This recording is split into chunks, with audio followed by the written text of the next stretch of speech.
The Mojave Desert stretches endlessly, a sea of ochre dunes and jagged peaks baking under a merciless sun. Yet here, where logic falters, Ash Meadows shimmers like a hallucination, a labyrinth of cerulean pools and emerald marshes cradled by parched earth. As you step onto the boardwalk, the air cools, thick with the scent of damp minerals and wildflowers, and the whisper of flowing water beckons you deeper into this Eden of paradoxes. This is no mirage. The springs of Ash Meadows are veins of life, fed by ancient groundwater traveling unseen for millennia. Beneath your feet, the earth hums with secrets, a subterranean river's pulse, the last refuge of creatures evolved to survive in liquid pockets hotter than Death Valley itself. You lean closer to a pool, its surface a kaleidoscope of light, and glimpse a flicker of blue, gone in an instant, like a wish. Ash Meadows is a sanctuary etched into time. For the new, Timbisha Shoshone, and Nwuvi, Southern Paiute, this land is ancestral, woven with stories of resilience and reverence. Here, water is a storyteller, carving paths through salt-crusted soil, nourishing plants found nowhere else, a fragile ballet of survival. You pause, watching a niterwort sway in the breeze, its tiny white blooms defiant against the odds. The refuge breathes with dual rhythms, the eternal dance of groundwater and the frantic scramble of life clinging to its edges. Over 25 endemic species thrive here, including the Ash Meadows Amargosa pupfish, a living jewel darting through warm streams. But their existence is a tightrope walk, every drop of water a lifeline, every shadow a threat. As you wander toward Carson Slough, the landscape shifts. Alkali flats glitter like fractured glass, their cracked surfaces home to the salt-loving niterwort. A warning echoes in the air. Change is coming. Signs of industry loom on the horizon, a drill rig's skeletal frame, silent for now, but pregnant with intent.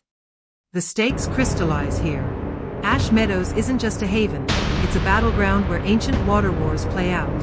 Mining conglomerates circle its borders, thirsting for lithium buried beneath the aquifer. If the pumps roar to life, the springs will falter, the pupfish vanish, and the desert will reclaim what humanity allowed to flourish.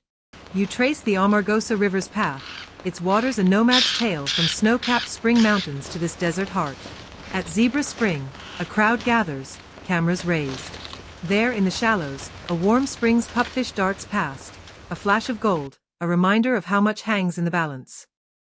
The refuge's soul lies in its quiet corners, a fossilized tufa tower, remnants of Pleistocene lakes, a marsh choked by invasive cattails, a trailside plaque honoring the Timbisha Shoshone's fight to protect sacred lands. Every rock, every ripple, whispers of interconnectedness and fragility. Twilight descends, painting the sky in bruised purples. At Devil's Hole, a chain-link fence trembles in the wind. Inside, a ghostly pool glows under moonlight, a 92 degrees Fahrenheit aquatic tomb for the Devil's Hole pupfish, Cyprinodon diabolus. Only 100 remain. Their survival hinges on a single precarious thread, the water level, measured nightly by biologists with trembling hands. This is the crucible of evolution. Species here are sculpted by extremes, the Ash Meadows lady's tresses orchid, blooming only where groundwater kisses the surface, the scarlet monkeyflower, clinging to seeps. Each is a masterpiece, yet one misstep, a well drilled too deep, could erase millennia of adaptation. A ranger adjusts her wide-brimmed hat, squinting at a map dotted with red flags, mining permits encroaching like thorns on a rose. This land isn't just water and stone, she murmurs. It's a pact between humans and the wild. Her voice carries the weight of the Timbisha Shoshone stories etched into these canyons, tales of water spirits and survival. The Ash Meadows lady's tresses orchid blooms in secret corners, its spiraled white flowers trembling like whispers. Botanists track its fragile life cycle, measuring soil moisture with reverent precision. One ecologist kneels, hands dusted with salt crust. Lose this plant, and we unravel a thread in a tapestry older than memory. At Point of Rocks, limestone cliffs hold fossils of ancient sloths and saber-toothed cats. A paleontologist brushes sediment from a tusk, sunlight glinting off her pickaxe. This place remembers, she says, gesturing to the springs. Life here is a relay race. We're just holding the baton. The Amargosa River's journey ends here, its waters seeping into the earth like a dying star. At Zebra Spring, a boardwalk curves past a marsh where scarlet monkeyflowers dip toward their reflections. A child points. Look, a fish in the air. A dragonfly's iridescent hover above the pool. Night falls, and the refuge transforms. Bats wheel overhead, hunting moths in zigzag flights. A biologist shines a flashlight into a slough, revealing the ghostly shimmer of pupfish scales. They've survived ice ages, he says. But can they survive us? Carson's slough sprawls under twilight, its salt pans glistening like shattered mirrors. Here, the niterwort clings to life, its fleshy leaves absorbing toxins from the soil. Conservationists debate tactics. We fight with data, with lawsuits, with prayers. On the refuge's edge, rusted drill rigs loom like skeletal beasts. A tribal elder traces petroglyphs on a nearby boulder, spirals representing water's eternal flow. They see prophet, he says. We see kinship. A full moon bathes the Devil's Hole pool in silver. Biologists lower a sensor into the abyss, its digital readout trembling. 92.3 degree F. One whispers a mantra. Depth. 50 feet. Oxygen. Critical. Hope. Fragile. Hikers follow a trail lined with Ash Meadows' namesake grasses. Tall, golden, and trembling like anxious sentinels. A guide gestures to a distant ridge. That aquifer? It's the refuge's bloodstream. Puncture it, and we bleed out. In a lab tent, geneticists analyze pupfish DNA. These genes are a library of survival, one remarks, pipetting a sample. Drought, heat, poison, we've got the blueprint. But their real experiment is against time itself. The warm spring's cascade spills into a lagoon, its heat palpable even at dusk. A ranger recounts the pupfish's origin story. They swam here during the Pleistocene, trapped when the desert rose. Now, their world shrinks to a few cubic meters of warmth. A wildfire sparks on the horizon. Firefighters race to contain it, fearing ash will choke the springs. Flames devour creosote bushes, their acrid smoke mingling with the scent of wet earth. Water saves, yells a commander. But who'll save the water?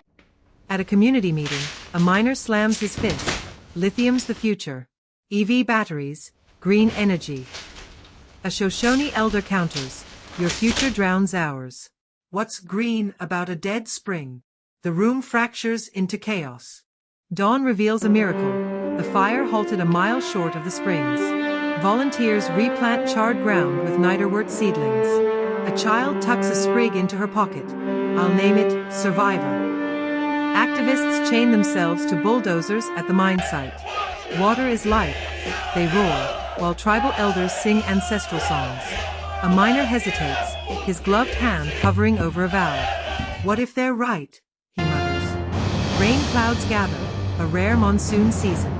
Geologists scramble to measure groundwater levels. If the drillers divert the aquifer now, warns one, the pools will vanish before the storm even breaks.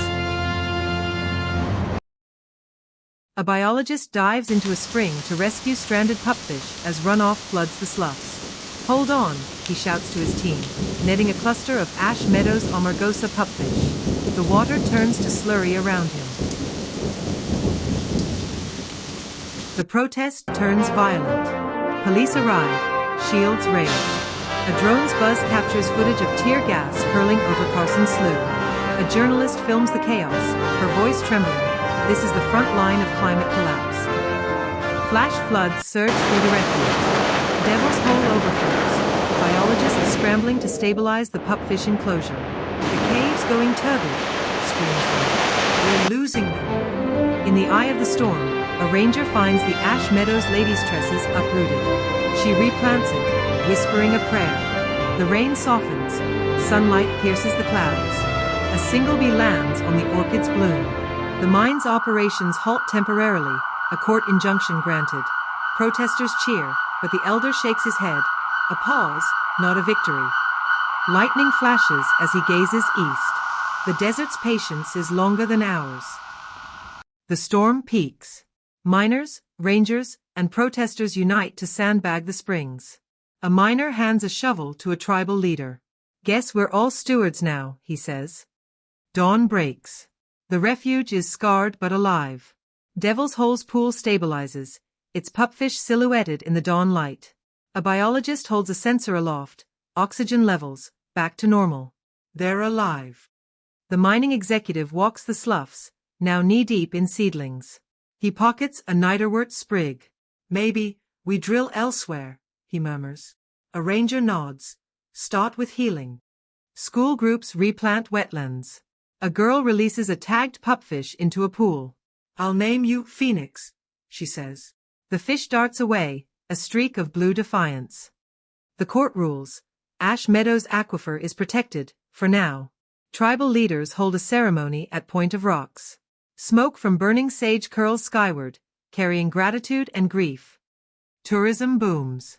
Hikers follow new trails, their footsteps careful on boardwalks. A guide points to Devil's Hole. That's not a pool. It's a warning, and a promise. The pupfish thrive.